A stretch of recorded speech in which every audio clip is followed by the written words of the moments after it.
Cueva, que ficaria na reserva no jogo contra o Mirassol amanhã, pediu para não ir, pediu para não jogar. E aí o Meia nem sequer viajou com a delegação para Mirassol.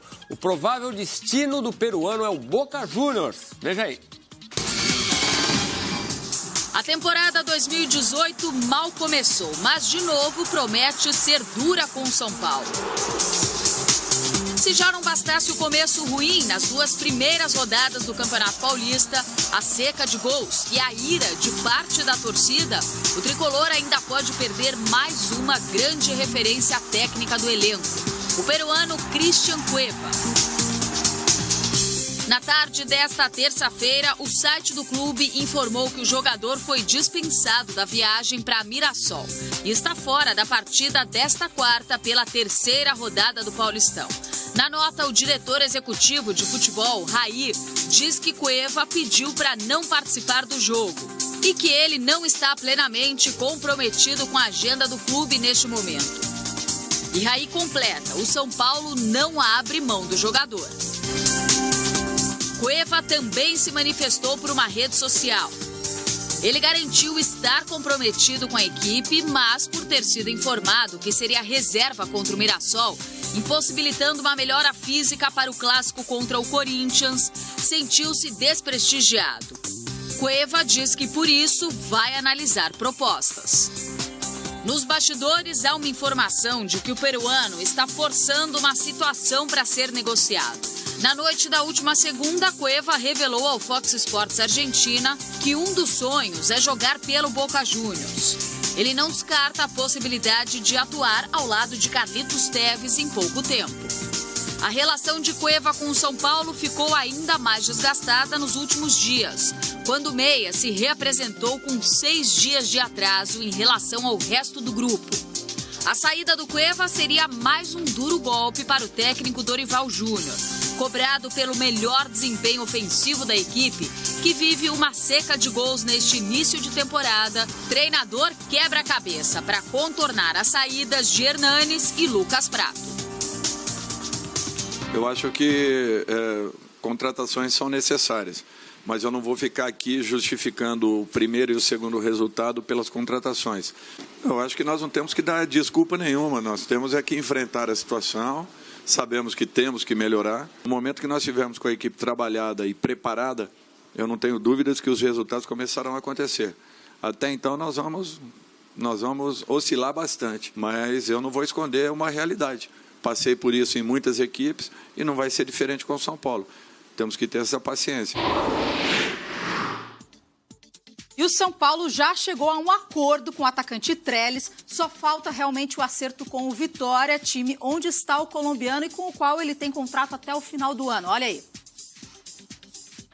O São Paulo definiu com o atacante todos os valores de luvas e salários, mas a negociação ainda depende do Vitória. O time baiano está exigindo pagamento à vista num total de 8 milhões de reais por 60% dos direitos econômicos do colombiano. A proposta do São Paulo é de 6 milhões, mas com 2 milhões à vista e o restante em 3 parcelas, o que não agrada muito o clube baiano. Será que sai negócio? E o Vasco da Gama pode estar perdendo um jogador importante justamente para o São Paulo. Fica ligado. Segundo o site Wall Sports, as diretorias dos dois clubes já discutem um acordo para selar a transferência de Nenê para o clube paulista. Entre o tricolor e o atleta, o único entrave é o tempo de contrato.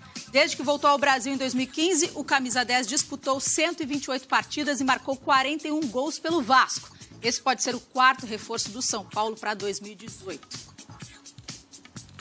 Enquanto tem gente chegando, saindo, agora tem uma dúvida no Cruzeiro se um reforço realmente vai atuar pelo Cruzeiro nesta temporada. O atacante David, o jogador, chegou a se apresentar ao Cruzeiro para realizar exames médicos, mas o time mineiro ainda não pagou os 10 milhões de reais acordados com o Vitória. O clube baiano não quer esperar mais e já pediu a volta do atacante. David se apresentou ao Cruzeiro com uma lesão na parte posterior da coxa direita e a diretoria da Raposa afirma que o acordo entre os clubes garante o pagamento depois do tratamento. O Cruzeiro pede paciência, mas o Vitória quer uma solução para o caso. Ou paga os 10 milhões ou devolve o atacante para ser tratado em Salvador. Agora há pouco, antes do Central Fox, você assistiu mais um jogo do torneio Fox Sports, direto da Colômbia. Em tese, Alexandre Campelo tomou posse no Vasco depois de ser escolhido em uma eleição confusa, turbulenta e cheia de reviravoltas. Tem muito vascaíno que ainda está tentando entender o que aconteceu desde o início do processo eleitoral do clube. Teve urna anulada, intervenção da justiça e até administração provisória. Motivo de dor de cabeça para muita gente e às vésperas de uma Libertadores. Não cheguei a entender muito bem, não. Preocupa um pouco, mas política é sempre meio complicado, né? Em qualquer aspecto, até no futebol aí. A gente está nessa apreensão, acho que vai dar tudo certo. A escolha do Conselho Deliberativo contrariou a preferência inicial dos sócios pelo candidato Júlio Brandt. Mas o fato é que o novo gestor precisa de imediato enfrentar uma série de desafios. Algumas preocupações vêm primeiro, pelo menos na lista dos torcedores. Para mim, eu não concordei, porque quem tem que botar presidente lá são os sócios, não o benemérito. Uma reestruturação lá, principalmente financeira, né? Tentar trazer jogadores com potencial, porque o Vasco esse ano vai disputar tudo quanto é campeonato. E assim, do jeito que eu tô vendo aí, se continuar do jeito que tá, a gente vai brigar de novo para não cair. O Cruz Maltino estreia na Libertadores contra o Universidad Concepción do Chile, ainda buscando uma vaga na fase de grupos. O clube fez algumas contratações, mas nenhum nome de peso. Por outro lado, perdeu nomes importantes como o Matheus Vital e o zagueiro Anderson Martins. Na verdade, tem que trazer tudo, menos a gente só não precisa mexer no goleiro. Da pra frente tem que trazer tudo, porque assim, por exemplo, o Nenê, eu gosto muito do Nenê, mas ele já é um jogador já com uma certa idade.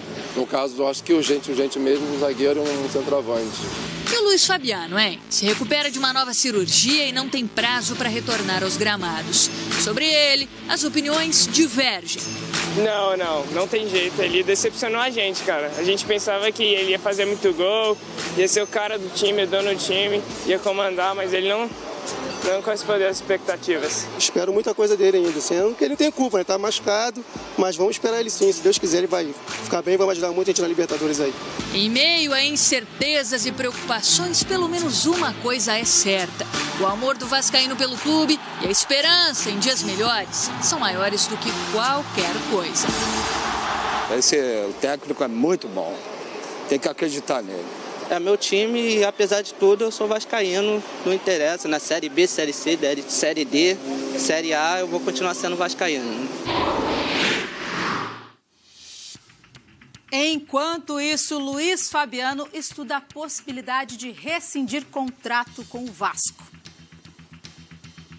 Depois de passar por uma nova cirurgia, Luiz Fabiano agora se recupera em São Paulo. O atacante, que deve ficar afastado dos gramados por 3 meses, pode deixar o Vasco. A tendência é que Fabuloso se reúna com a nova diretoria e defina seu futuro, se vai optar ou não pela rescisão.